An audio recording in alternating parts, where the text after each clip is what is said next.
Israel War dan Jakarta Heatwave.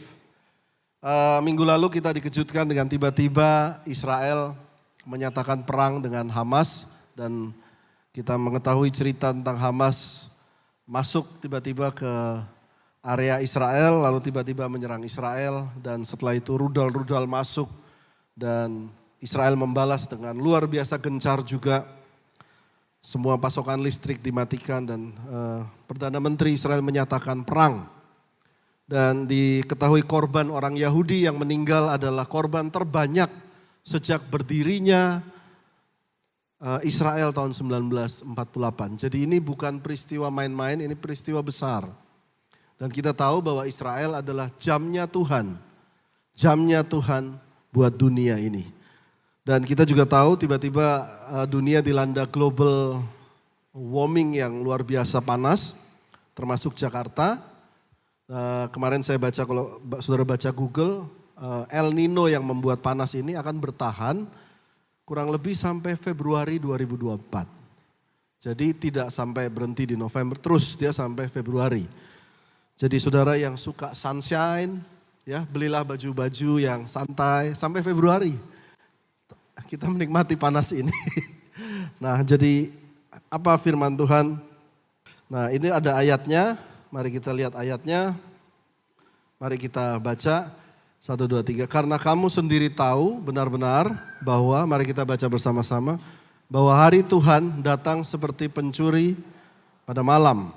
Apabila mereka mengatakan semuanya damai dan aman, maka tiba-tiba mereka ditimpa oleh kebinasaan. Seperti seorang perempuan hamil ditimpa oleh sakit bersalin, pasti mereka tidak akan luput. Hari Tuhan itu datang seperti pencuri pada malam. Kalau saudara lihat berkali-kali Tuhan berkata, dia datang seperti pencuri pada malam. Bahkan pada cerita 5 gadis bijaksana dan 5 gadis bodoh, mempelai itu datangnya tengah malam. Jadi kedatangan Tuhan itu uniknya datang tengah malam. Tengah malam itu artinya apa? Waktu yang paling tidak disangka. Waktu yang semua loose, di situ dia datang. Jadi mereka sedang acara party, ya, pakai trompet, teratete, teratete. Tahu ya semua ya. Ada yang pernah ke Holy Wing di sini? Ikut. Shalom para Holy Wingers gitu ya. Ke Atlas Club lagi semua itu tiba-tiba para glider masuk bawa senapan hantam semua. Mati semua. Nah, kita lihat lagi lalu apa firman Tuhan di hari-hari terakhir ini. Yuk kita baca bergantian, saya baca ayat 1 dan saudara ayat 2 dan seterusnya. Pada waktu itu hal kerajaan surga seumpama 10 gadis mengambil pelitanya dan pergi menyongsong mempelai laki-laki. Ayat 2, 5 diantaranya bodoh dan 5 bijaksana. Gadis-gadis yang bodoh itu membawa pelitanya tapi tidak membawa minyak. 4, sedangkan gadis-gadis yang bijaksana membawa pelita dan juga minyak dalam buli-buli mereka. Tetapi mereka karena mempelai itu lama, nah perhatikan, tidak datang-datang juga, mengantuklah mereka semua lalu tertidur. Tertidurnya bukan yang bijaksana saja dan bodoh, tapi semuanya tertidur. Jadi masalahnya bukan tertidur atau berjaga-jaga, masalahnya adalah gak bawa minyak. Waktu tengah malam, terdengarlah suara orang berseru, mempelai datang. Ini aneh, mana ada mempelai datang tengah malam. Adanya mempelai itu datangnya pagi atau siang hari. Tidak pernah ada cerita mempelai datang jam 12 malam. Itu cerita oleh Susana. Ya, mempelai keranda gitu ya. Ini mempelainya datang jam 12 malam, aneh sekali. Lalu kita lihat ayat ke-7, silakan saudara. Gadis-gadis itu pun. Gadis-gadis yang bodoh berkata kepada gadis-gadis bijaksana, kasih sedikit kami minyakmu sebab pelita kami hampir padam. Ayat 9.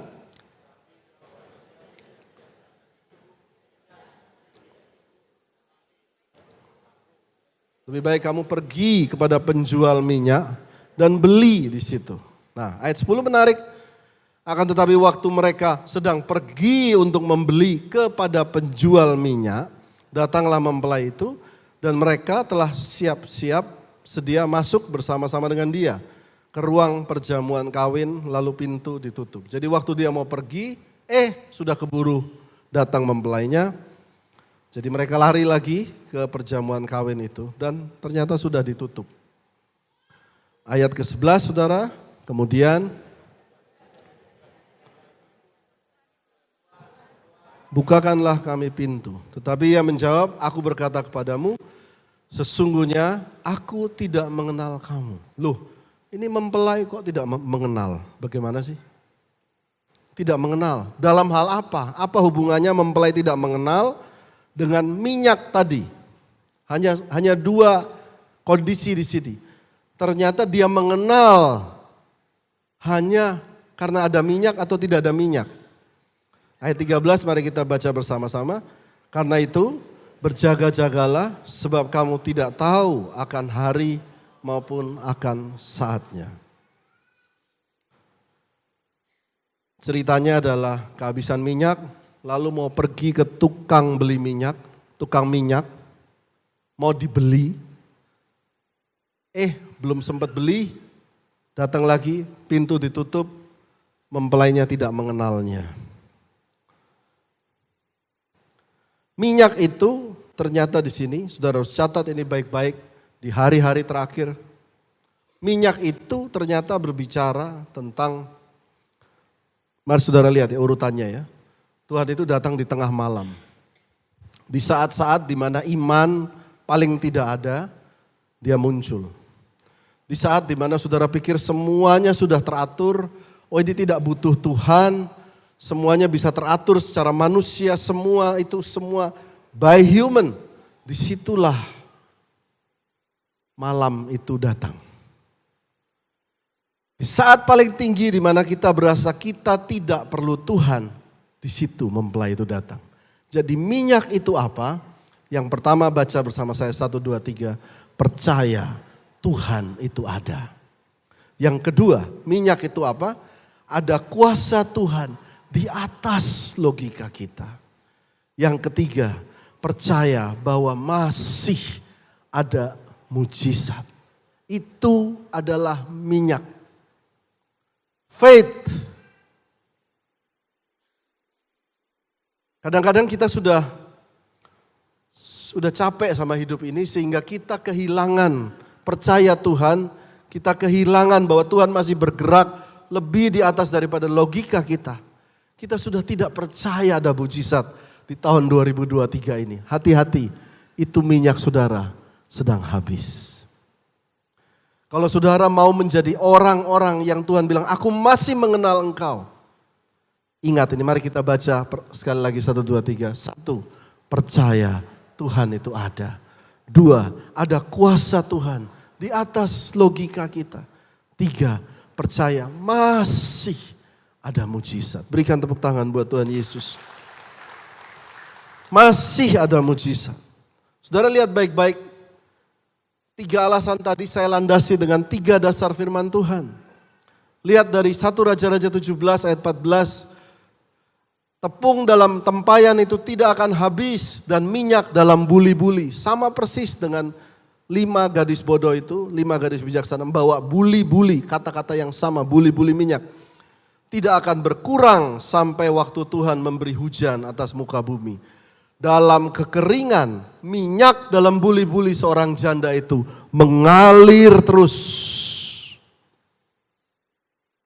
Jadi minyak itu tanda bahwa Tuhan dapat bekerja di atas logika kita. Sampai sini nangkep saudara ya. Firman kedua yang menjadi landasan minyak itu adalah faith. Kemudian ambillah buli-buli berisi minyak. Lalu tuangkan isinya atas kepalanya. Urapi dia menjadi raja atas Israel. Loh ini orang belum jadi raja loh. Masih gembala. Ini siapa ini orang gembala domba. Tuangkan dulu minyak ke atas kepalanya. Dengan di situ dia berkata, percayalah Tuhan memilih engkau. Satu hari engkau jadi raja atas Israel. Aku urapi engkau dengan minyak. Dituangkan minyaknya. Saya mau tanya, sudah jadi raja atau belum? Belum.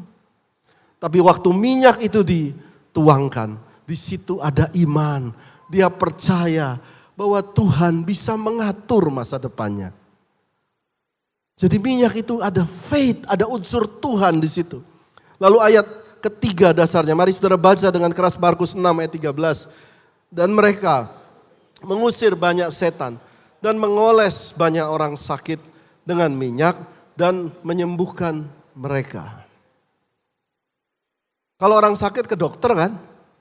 Tapi di sini ditulis mengoles banyak orang sakit dengan minyak dan menyembuhkan mereka. Artinya minyak itu percaya bahwa mujizat Tuhan masih ada. Amin. Saudara, tahu nggak saudara kalau penjual minyak itu siapa sih? Dalam cerita 5 gadis bijaksana dan 5 gadis bodoh. Pergilah 5 gadis bodoh itu kemana tadi? Penjual tukang minyak. Betul ya? Dan mencoba membeli di sana. Tapi pada waktu dia mau pergi ke tukang minyak, belum sempat ketemu tukang minyaknya, mempelai sudah bikin pesta. Ini dalam pemikiran saya ya. Tadi malam sambil giginya lagi sakit, saya bilang, Tuhan, berbicaralah Tuhan, udah akhir zaman. Tuhan kasih pengertian begini, ini tafsir ya, ini tafsiran. Tapi Tuhan kasih pengertian. Tukang minyak itu gembala gereja saudara. Ini tukang minyak. Yang setiap minggu berkata, berdoa, Tuhan masih bisa menolong. Kalau saudara datang ke sini, saudara bilang, Pak saya kesulitan keuangan, sini tanganmu tak doain. Itu percaya masih ada mujizat. Ngerti saudara? Waktu saudara, Pak saya enggak punya uang buat kuliah, come here, give me your hand. Pak gak pakai uang, just give me your hand. God can do all things.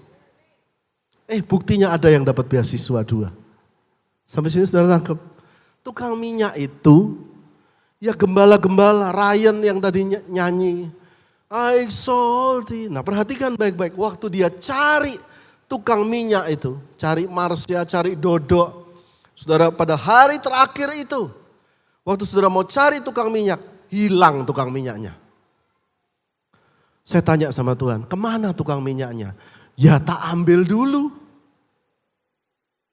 Rapture duluan.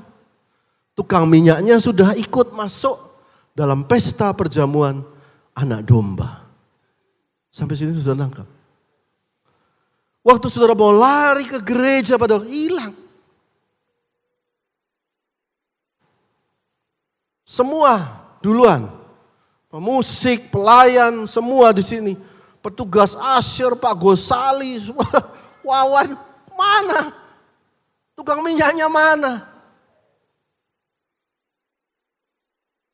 Cari Pak Riki, multimedia hilang semua.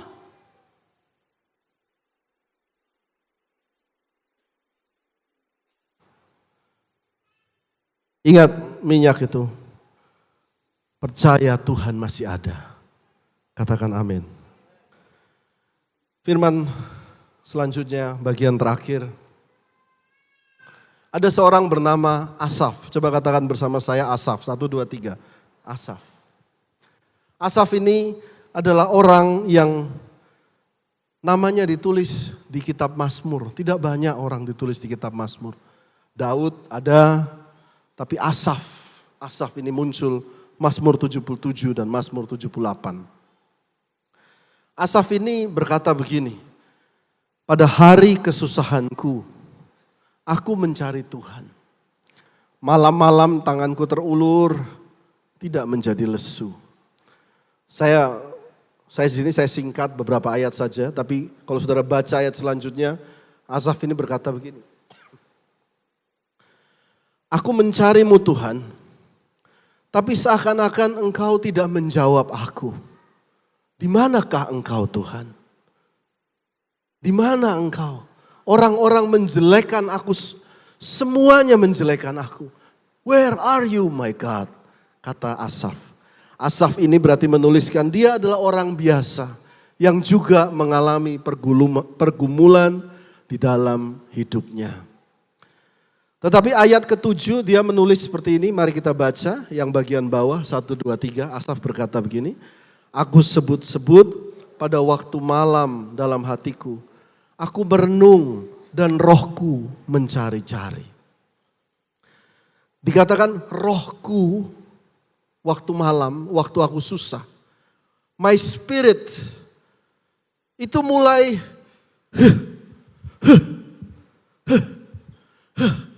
rohku mulai cari seperti sebuah analogi, sebuah akar tanaman yang sedang mencari air, sumber air.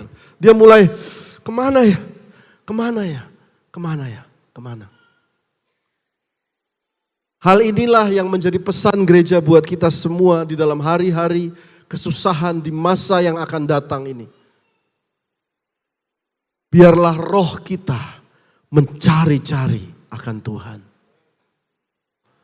Roh kita ini mulai bergumul dan mencari, where are you God? Where are my spirit looking for you? Pertanyaan saya, bagaimana dengan kita sekarang? Apakah saudara ada di porsi di mana minyak saudara ini sudah habis sehingga saudara malam-malam, ingat malam loh Tuhan itu datang, malam-malam saudara sudah lupa cari akan roh Tuhan, roh saudara lupa untuk connect sama roh Tuhan. Kebanyakan saudara malah nonton Instagram, scroll oh lucu. Cikini kegondang dia, aku begini karena apa? Putar lagi, putar terus begitu, terus tidur. Sehingga pada waktu Tuhan datang, Tuhan bilang, aku gak kenal kamu. Ini sudah hari-hari terakhir, jam-jam terakhir saudara. Tukang minyak ini sedang memperingatkan saudara, hati-hati minyaknya habis. Katakan amin. Cari dengan roh. Di mana Tuhan itu? Seorang bernama Ayub di dalam kesusahan pergumulan hidup di titik yang paling rendah dia. Datanglah orang keempat. Ada 3 teman Ayub, tapi ini datang orang keempat. Orang keempat ini misterius, tidak diketahui asalnya dari mana. Tetapi uniknya orang keempat ini bernama Elihu. Elihu ini waktu datang setelah Elihu, setelah itu Tuhan yang Maha Tinggi muncul. Banyak berkata mungkin Elihu ini malaikat. Jadi dengarlah perkataan Elihu ini kepada Ayub di tengah pergumulan hidupnya. Mari baca bersama saya. Tetapi roh yang di dalam manusia, nafas yang maha kuasa, itulah yang memberi kepadanya pengertian. Jadi apa pesan Tuhan di hari-hari terakhir ini? Manusia roh kita. Manusia roh kita. Bukan manusia TikTok kita. Manusia roh kita. Bangkitkan, bangkitkan, bangkitkan. Katakan amin. Kita lihat lagi. Bagaimana cara roh kita ini mulai mencari Tuhan. Tadi ingat Asaf ya. Dia pada waktu malam dia seperti akar pohon yang mencari sumber air itu. Pada waktu dia mau mencari sumber air itu, Mazmur 77 ayat 12 dia tulis begini, mari kita baca bersama saya. 1, 2, 3. Aku hendak mengingat perbuatan-perbuatan Tuhan. Ya, aku hendak mengingat keajaiban-keajaiban-Mu dari zaman purbakala. Aku hendak menyebut segala pekerjaan-Mu dan merenungkan perbuatan-perbuatan-Mu. Asaf memberikan satu metodologi, satu cara untuk akar kita ini nyambung dengan sumber air. Saudara mau tahu caranya? Caranya adalah sebut dan ingat kebaikan Tuhan. Lupa seperti itu? Iya. Siapa di antara saudara yang pernah Tuhan tolong dalam keuangannya sekali saja? Dari kecil sampai besar, boleh angkat tangan. Kayaknya semua ya. Berikan tepuk tangan buat Tuhan. Siapa ini? Ini saya berani pertanyaan pertama. Siapa yang pernah sekali Tuhan luputkan dari kecelakaan? Hampir semua juga. Berikan tepuk tangan buat Tuhan. Siapa yang pernah Tuhan tolong sehingga saudara mencucurkan air mata sekali dalam hidupnya? Hampir semua juga. Waktu saudara dalam pergumulan, dalam kesusahan itu, roh saudara cari, saudara mulai ucapkan itu. Tuhan pernah tolong saya. Buat saya dan istri saya ingat, Tuhan pernah tolong kami. Waktu Joy lahir kami uangnya pas-pasan. Tuhan tolong dong. Dan Tuhan kirim orang kasih angpau, kita bisa lewat. Oh, I remember that. Pada waktu saya habis jual mobil buat gereja ini, habis. Sementara semen harus ditumpuk lagi, habis semua. Saya jual jam juga habis semua, dulu itu memang banyak banget. Habis semua.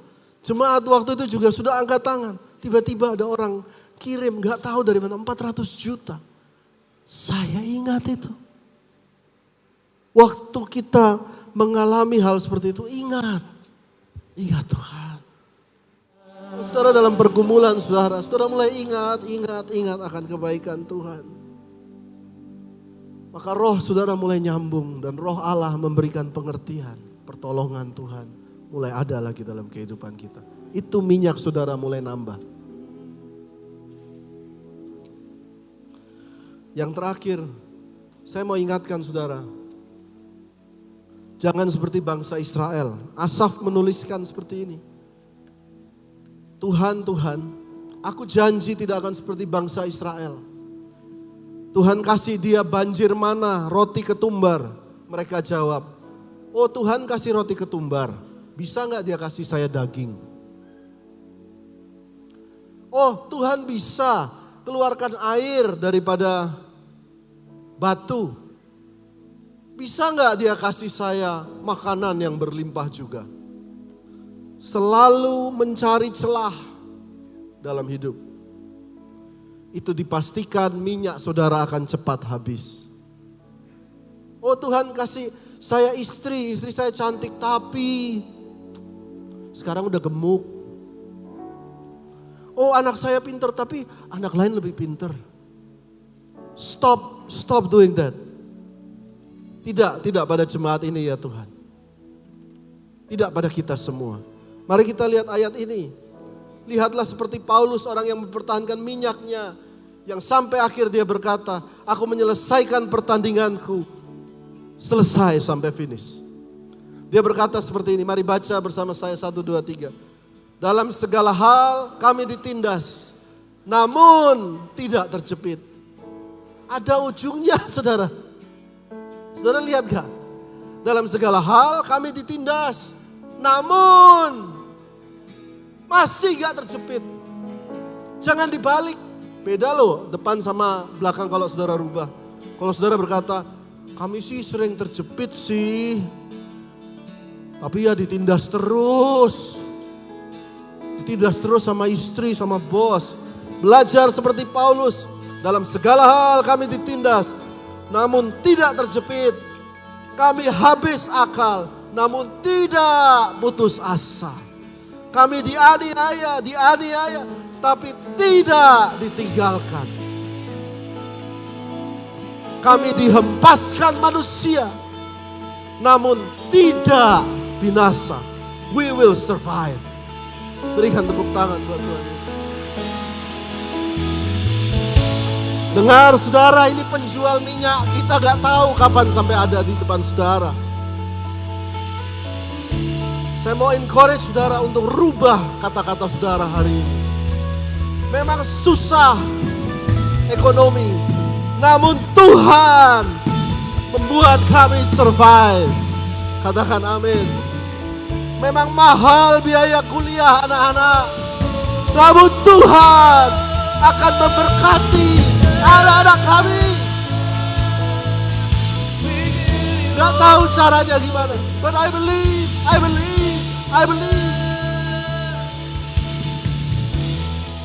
Dokter sudah berkata susah, tapi saya mau berkata masih ada Tuhan.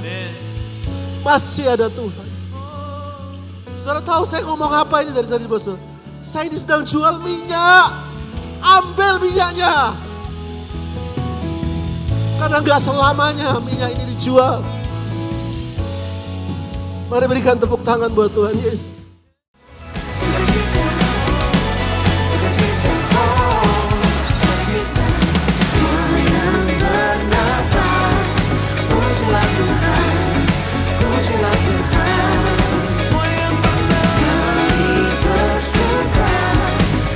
Pujian, tidak